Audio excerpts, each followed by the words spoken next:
Ladies and gentlemen, please join me in welcoming the commander of the 22nd Mission Support Group, Colonel Mark Evans.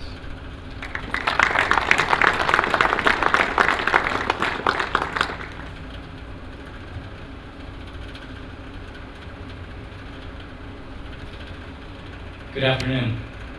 Distinguished guests, commanders, chiefs, ladies and gentlemen. Thank you so much for coming. And how fitting it is that we gather on such a beautiful September day.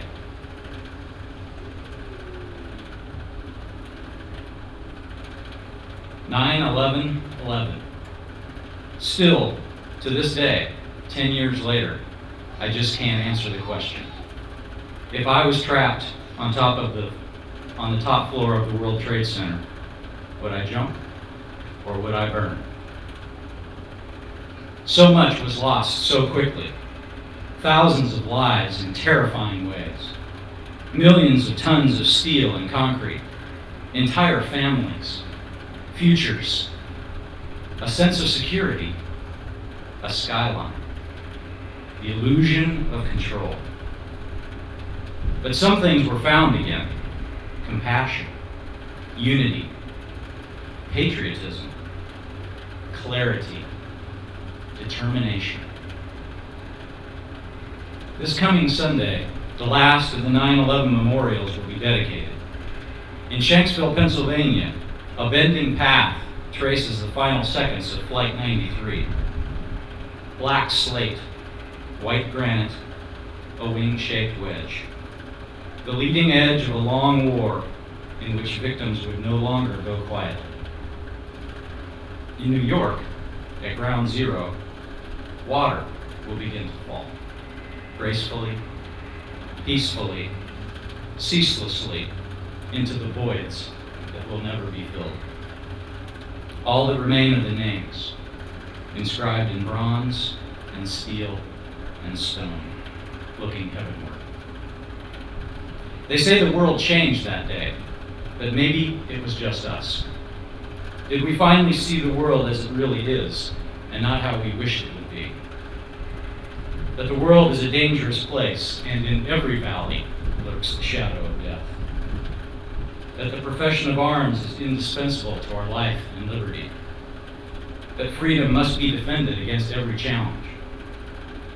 That every generation will be called, and some will be chosen.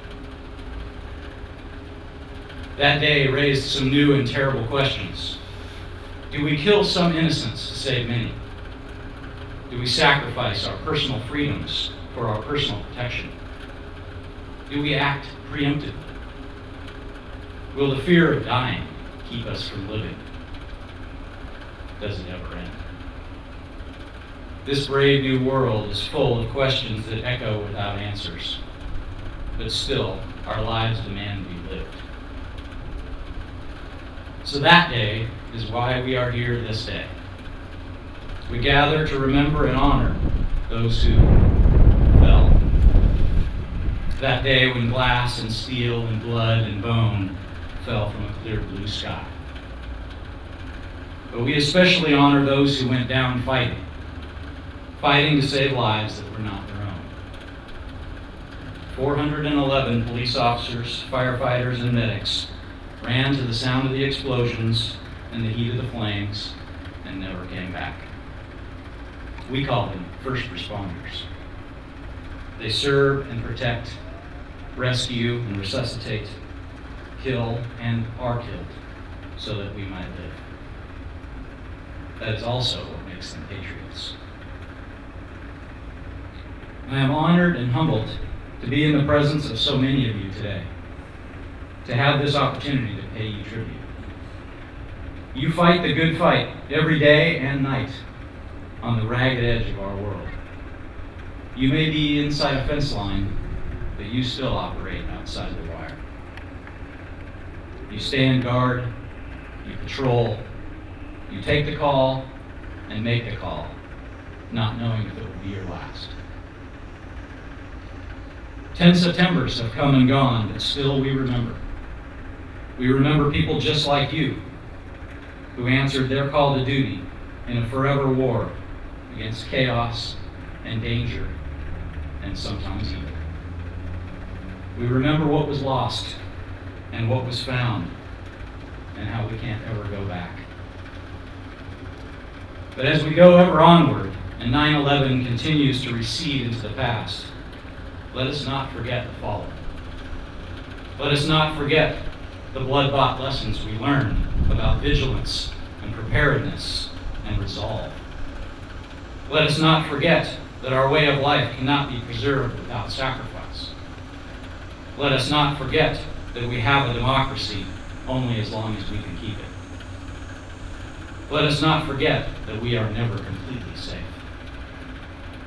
And never let us forget to say thanks to those whose life's labor it is to never forget these things, those of you gathered here today.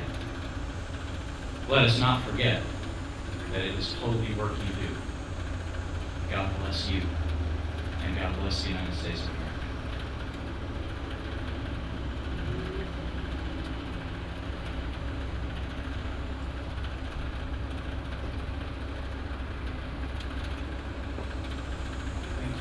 Thank you, Colonel Evans.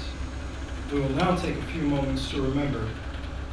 First, we will remember our emergency response patriots with one last alarm.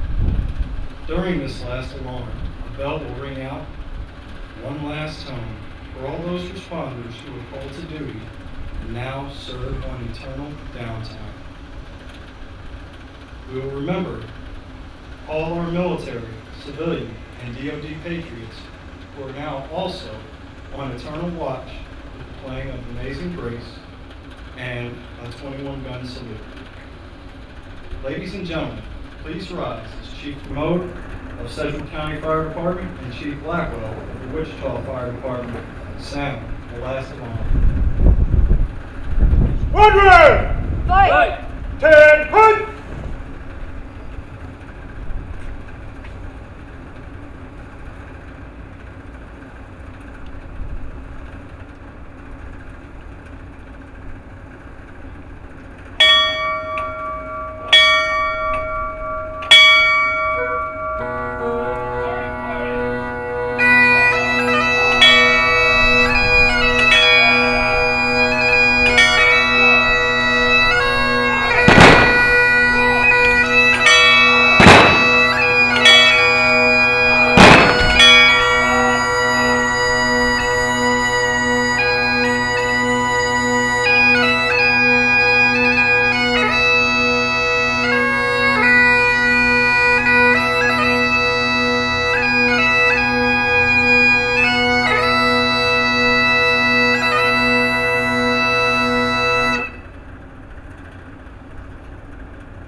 Ladies and gentlemen, please remain standing for today's retreat and the retirement of the colors.